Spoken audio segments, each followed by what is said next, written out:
Ndugu zangu wa Tanzania, kwa majina naitwa kijana mzalendo David Levin Kindikwa.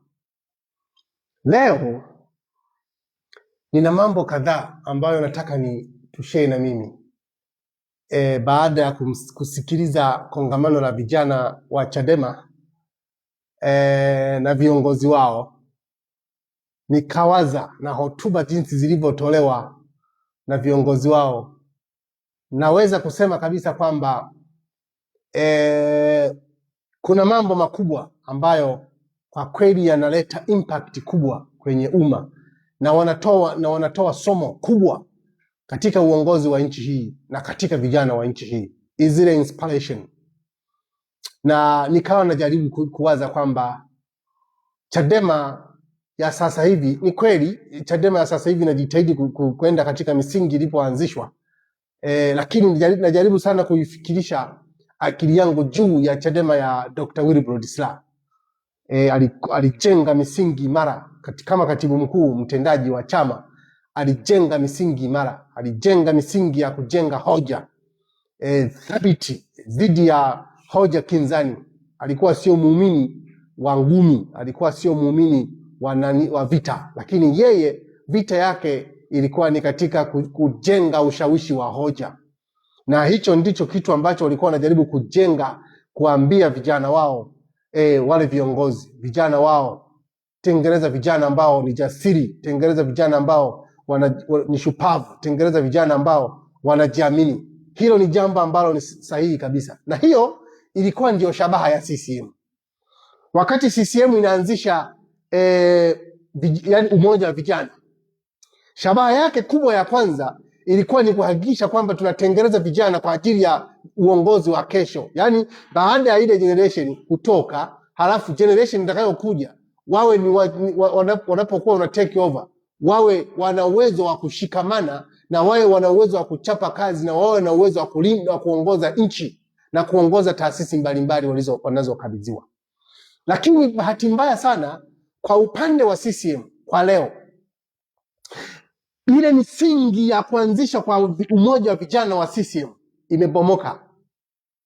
Badala ya kutengeneza vijana kwa ajili ya uongozi wa taifa, leo CCM inatengeneza vijana kwa ajili ya uchawa, kwa ajili ya kulinda maslahi ya viongozi walioko madarakani. Na ndio maana sioni hakuna vijana kabisa, yani vijana wa CCM ni kama vijana wamekuwa ni kama matahira. Wamekuwa kama matahira fulani hivi. Watu ambao hawajitambui kabisa, watu ambao wapo tu, ni kama watu ambao wamekuwa kama fisi anayesubiri mtu adondoshe mguu, adondoshe mkono wake ili amdake aendelee amle.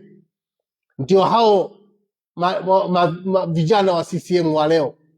Kwa sababu ili kudhibitisha hayo, nitakupa hoja karibia 11 za kuona kwamba kweli kwamba vijana wa CCM, kwa sababu kuna wengine wataniletea matusi. Sasa kabla hujaanza kutukana na kabla hujaanza kunitusi mimi, jaribu kujiuliza wewe katika nafasi ulionayo kama kijana wa CCM, kama kijana uliopewa madaraka, dhamana ndani ya CCM, ya uongozi ndani ya CCM. Je, unatimiza matarajio au uko katika shabaha ya kuanzishwa kwa UV CCM? Au umekuwa chawa au umekuwa kibaraka wa watu? Hayo ndio mambo ya kujiuliza zaidi. Cha kwanza nataka niwaeleze mambo kama 11, kwa sababu kuundwa kwa chama cha CCM ilikuwa ni hasa kuandaa vijana wa viongozi wa leo na viongozi wa kesho, wa taifa la leo na taifa la kesho. Lakini cha ajabu sasa, viongozi leo, vijana wa CCM, hakuna kabisa wanaoandaliwa kwa ajili ya kushika hatamu ya uongozi. Wengi wao wamebaki kuwa machawa, wengi wao wamebaki kuwa wabeba mikoba ya viongozi kwa matarajio kwamba wanaweza wakateuliwa. Na vijana wengi sasa ndani ya chama cha CCM, ndani ya chama cha CCM wamekuwa wako tayari hata kufanya mambo ya ajabu. Wamekuwa wako tayari hata kutukana kwa sababu tu ya matarajio kwamba wanawafurahisha wale mabosi zao waliowapa nafasi hizo. Maana yake wapo tayari hata kuua. Tuliwaona vijana wa CCM kule Arusha, kuna kipindi fulani, vijana wa CCM kabisa wanasimama mbele ya hadhara, wanajitapa kwamba sisi tumewaua watu, sisi tumewateka watu. Vijana wa CCM kule Arusha wanajitapa, tuliwateka na tuliwenda kuwaficha kwenye msitu fulani hivi. Vijana wa CCM, niliogopa sana, nikajiuliza sasa, hii ni shabaha ya CCM kweli kuanzisha kwa umoja wa vijana wa CCM? Kwanza umoja wa vijana wa CCM kazi yake ni kutengeneza vijana kwa ajili ya kuteka watu, au ni kutengeneza vijana kwa ajili ya uchawa, kwa ajili ya kubeba mikoba ya viongozi? Hiyo sio shabaha ya kuanzishwa kwao. Na ndio maana hata Mwalimu Nyerere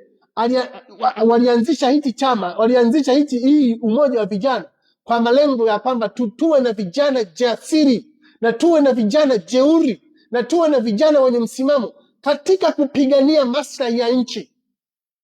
Ni kweli kwamba moja ya kanuni ya umoja wa vijana ni kwamba vijana, kazi ya vijana vile vile ni kulinda viongozi. Lakini huwezi ukalinda kiongozi ambaye ni mwizi, huwezi ukalinda kiongozi ambaye ni mtekaji, huwezi ukalinda kiongozi ambaye ni muuaji. Hilo, au huwezi ukaulinda kiongozi ambaye ni fisadi. Hiyo sio shabaha ya umoja wa CCM, na hiyo sio shabaha ya kuanzisha kwa umoja wa CCM. Hiyo sio shabaha yake. Lakini je, hawa vijana, mambo haya niliyoyataja haya, wamechukua hatua gani? Kwanza nikawa najiuliza kwa nini sasa, kwa sababu tunaona hata watu wa Chadema kimekuwa kitengeneza watu vijana wake au watu wake kuwa viongozi katika nchi hii. Ni kweli, mifano ipo. Tunaona akina David Ernest Silinde alikuwa mbunge wa Mbozi, halafu baadaye sasa hivi ni mbunge wa Momba.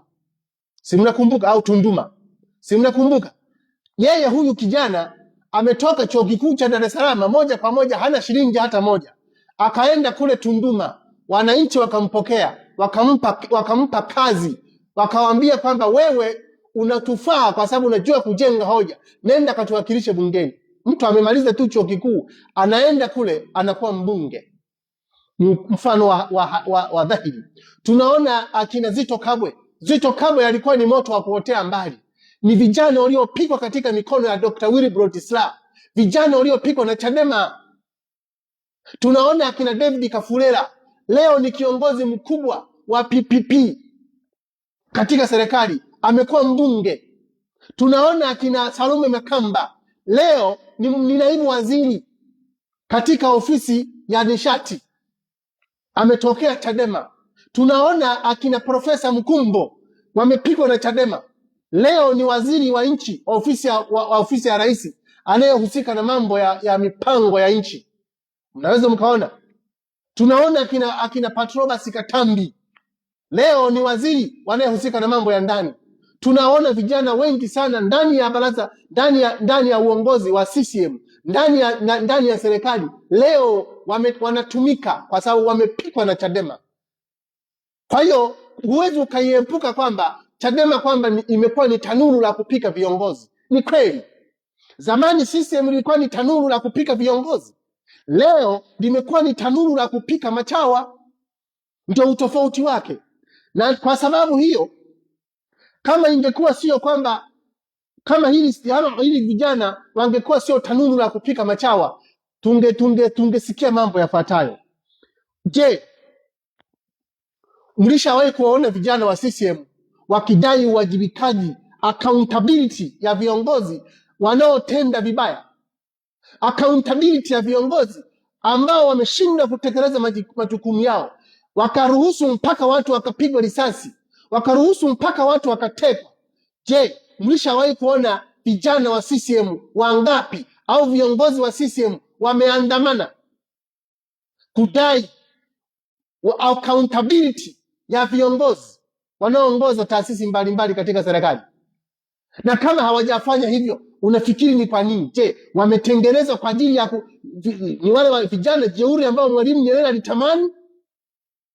Maana yake unaweza ukaona kwamba kumbe sasa hivi vijana wa CCM wamekuwa ni tanuru. CCM imekuwa ni tanuru la kupika vijana ambao ni matahira, watu ambao hawajielewi.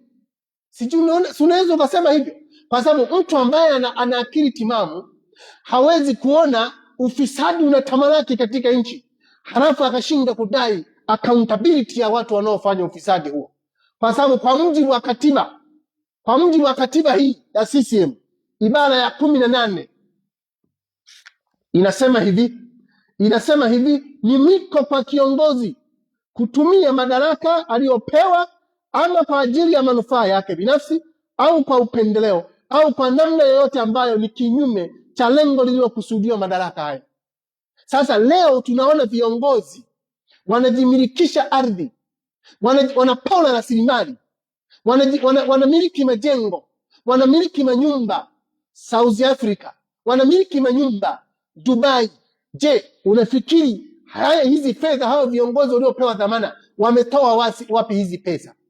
Tungekuwa na vijana ambao ni vijana jasiri ndani ya CCM, tungewaita hawa watu viongozi hawa wanaotuhumiwa kwa ufisadi, tukawahoji, tukawakalisha, tukaweka kitimoto. Nani anayeweza kuongoza hiyo kitu? Aliyepewa dhamana hiyo nani ndani ya CCM?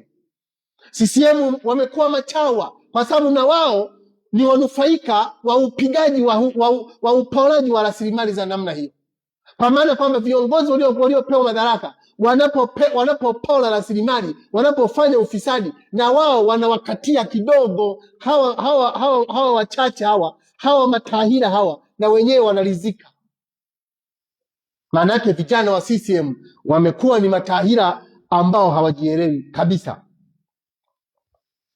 Sasa tungekuwa na vijana jasiri, tungekuwa na vijana wanaojitambua, tungeona vijana wanahoji swala zima la ajira katika nchi hii, kwamba kwa nini ajira zimekuwa ni za upendeleo, kwa nini ajira zimekuwa hakuna katika nchi hii, wakati kila mwaka serikali inajua kwamba mipango